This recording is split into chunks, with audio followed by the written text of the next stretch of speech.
Hi hello ನಮಸ್ತೆ ಎಲ್ಲರಿಗೂ ಸ್ವಾಗತ ಮತ್ತೊಮ್ಮೆ ನಮ್ಮ ಚಾನಲ್ಗೆ. ಇವಾಗ ನೀವು ನೋಡ್ತಿರೋ ಹಾಗೆ ಪೂರಿ ಪ್ರತಿಯೊಬ್ಬರಿಗೂ ಸಾಮಾನ್ಯವಾಗಿ ಮಾಡೋಕ್ಕೆ ಬಂದೇ ಬರುತ್ತೆ. ಆದರೆ ಕೆಲವರು ಸ್ವಲ್ಪ ಕನ್ಫ್ಯೂಷನಲ್ಲಿರ್ತಾರೆ, ಪೂರಿ ಹಿಟ್ಟನ್ನು ಏನು ಹಾಕಿ ಕಲಿಸಿದ್ರೆ ಮೃದುವಾಗಿ ಬರುತ್ತೆ ಪೂರಿ ಅಂತ. ಸೊ ಇವತ್ತು ನಾನು ಮೃದುವಾಗಿ ಸೂಪರ್ ಸಾಫ್ಟ್ ಆಗಿರುವಂಥ ಪೂರಿನ ಯಾವ ರೀತಿ ಮಾಡೋದು, ಅದಕ್ಕೆ ಹಿಟ್ಟನ್ನು ಯಾವ ರೀತಿ ಕಲಿಸೋದು, ಏನನ್ನು ಹಾಕಿ ಕಲಿಸೋದು ಅಂತ ತೋರಿಸ್ತೀನಿ. ಬನ್ನಿ ಹಾಗಿದ್ರೆ ಮಾಡೋದು ನೋಡೋಣ. ನಾನಲ್ಲಿ ಒಂದು ಅರ್ಧ ಕೆ.ಜಿ ನಾನಲ್ಲಿ ಗೋಧಿ ಹಿಟ್ಟಿಂದ ಮಾಡ್ತಿರೋದ್ರಿಂದ ಗೋಧಿ ಹಿಟ್ಟು ತೊಗೊಂಡಿದ್ದೀನಿ, ಒಂದು 1/4 kg. ಇದಕ್ಕೆ ರುಚಿಗೆ ಎಷ್ಟು ಬೇಕಷ್ಟು ನೋಡಿಕೊಂಡು ಉಪ್ಪು ಹಾಕ್ಕೊಳ್ತಿದ್ದೀನಿ.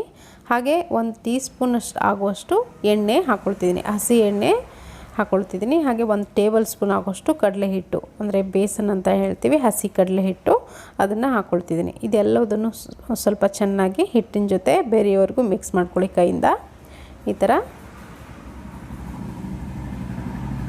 ಮಿಕ್ಸ್ ಮಾಡಿಕೊಂಡು ಇವಾಗ ಸ್ವಲ್ಪನೇ ನೀರು ಹಾಕ್ಕೊಂಡು, ಇವಾಗ ಚಪಾತಿ ಹಿಟ್ಟನ್ನು ನಾವು ಯಾವ ರೀತಿ ನಾದ್ಕೊಳ್ತೀವೋ ಅದಕ್ಕೆ ನೀವು ನಾದ್ಕೊಳ್ಳಿ. ಈ ಬೇಸನ್ ಹಾಕೋದ್ರಿಂದ ತುಂಬ ಚೆನ್ನಾಗಿ ಟೇಸ್ಟ್ ಕೂಡ ಬರುತ್ತೆ, ಹಾಗೆ ಸಾಫ್ಟಾಗಿ ಬರುತ್ತೆ ಪೂರಿ.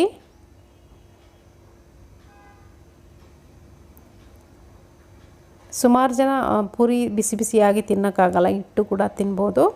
ಆವಾಗ ನಿಮಗೆ ಆರಿದ ಮೇಲೆ ಒಂಥರ ರಬ್ಬರ್ ಥರ ಆಗುತ್ತೆ ಪೂರಿ, ಕಟ್ ಮಾಡಿದ್ರೆ ರಬ್ಬರ್ ಥರ ಕಟ್ ಆಗುತ್ತೆ. ಆ ಥರ ಇದು ಆಗಲ್ಲ, ಈಸಿಯಾಗಿ ಎಷ್ಟು ಕಟ್ ಮಾಡ್ತೀವೋ ಅಷ್ಟು ಮಾತ್ರ ಕಟ್ ಆಗುತ್ತೆ. ಇವಾಗ ನೋಡಿ ಹಿಟ್ಟನ್ನು ನಾದ್ಕೊಂಡು ಮುಚ್ಚಿ ಒಂದು 15 ನಿಮಿಷ ಬಿಡ್ತೀನಿ, ಚೆನ್ನಾಗಿ ನೆನೆಯುತ್ತೆ. ಅಷ್ಟರೊಳಗೆ ಸಾಗು ಮಾಡ್ಕೊಳ್ಳೋಣ ಈಸಿಯಾಗಿ.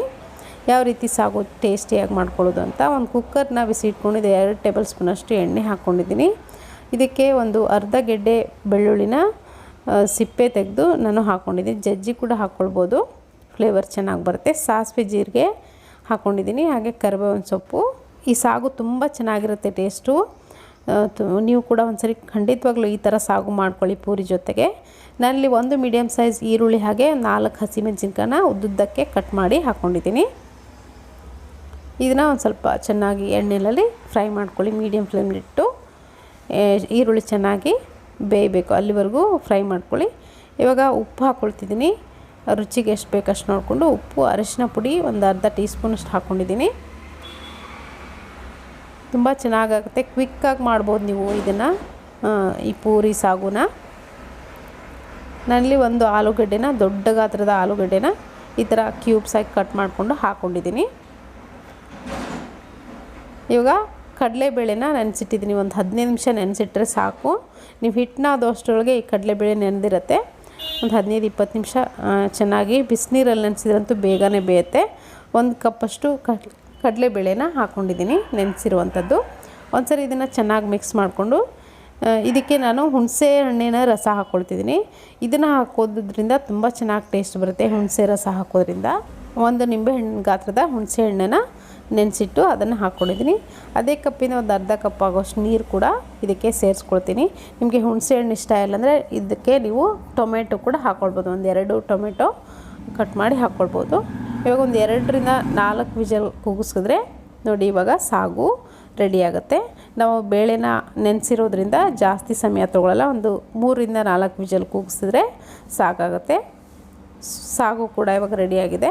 ಇವಾಗ ನಾನು ಎಣ್ಣೆ ಕಾಯಕ್ಕಿಟ್ಟು ಪೂರಿನ ರೆಡಿ ಮಾಡ್ಕೊಳ್ತೀನಿ. ಇವಾಗ ನೋಡ್ತಿರ್ಬೋದು ಹಿಟ್ಟು ಕೂಡ ಚೆನ್ನಾಗಿ ನೆನೆದಿದೆ, ಒಂದು 20 ನಿಮಿಷ ಚೆನ್ನಾಗಿ ನೆನೆದಿದೆ. ಇನ್ನೊಂದು ಸರಿ ಈ ಥರ ಕೈಯಿಂದ ಚೆನ್ನಾಗಿ ನಾದ್ಕೊಂಡು, ನಿಮಗೆ ಯಾವ ಆಕಾರಕ್ಕೆ ಪೂರಿ ಮಾಡ್ಕೊಳ್ತಿರೋ ನೀವು ಅಷ್ಟು ಹಿಟ್ಟನ್ನು ತೊಗೊಂಡು ನೀವು ಪೂರಿನ ಮಾಡ್ಕೊಳ್ಬೇಕು. ಸೊ ಇವಾಗ ನೋಡ್ತಿರ್ಬೋದು ನಾನಿಲ್ಲಿ ಇಷ್ಟು ಪ್ರಮಾಣದ ಹಿಟ್ಟನ್ನು ತೊಗೊಂಡು ರೆಡಿ ಮಾಡಿ ಇಟ್ಕೊಂಡಿದ್ದೀನಿ. ಇವಾಗ ಒಣ ಹಿಟ್ಟಲ್ಲಿ ಈ ಥರ ಅದ್ದಿ ನೀವು ರೋಟಿ ಯಾವ ಆಕಾರಕ್ಕೂ ಲಟ್ಟಿಸ್ಕೊಳ್ತೀರೋ ಆ ಆಕಾರಕ್ಕೆ ಪೂರಿನ ಲಟ್ಟಿಸ್ಕೊಳ್ಬೇಕು. ಪೂರಿ ನಿಮಗೆ ಉಬ್ಬಿ ಬರಬೇಕಂದ್ರೆ ಈ ಲಟ್ಟಣಿಗೆನ ಚೆನ್ನಾಗಿ ಸಮವಾಗಿ ಲಟ್ಟಿಸ್ಕೊಳ್ಳಿ ಲಟ್ಟಣಿಗೆಯಿಂದ. ಸೊ ಇವಾಗ ನೋಡ್ತಿರ್ಬೋದು, ಒಂದು ಕಡೆ ಜಾಸ್ತಿ ಪ್ರೆಷರ್ ಹಾಕಿ ಲಟ್ಟಿಸಿ, ಇನ್ನೊಂದು ಕಡೆ ಕಡಿಮೆ ಪ್ರೆಷರ್ ಹಾಕಿ ಲಟ್ಟಿಸಿದ್ರೆ ಪೂರಿ ಉಬ್ಬಲ್ಲ, ಫ್ಲ್ಯಾಟಾಗಿ ಬರುತ್ತೆ.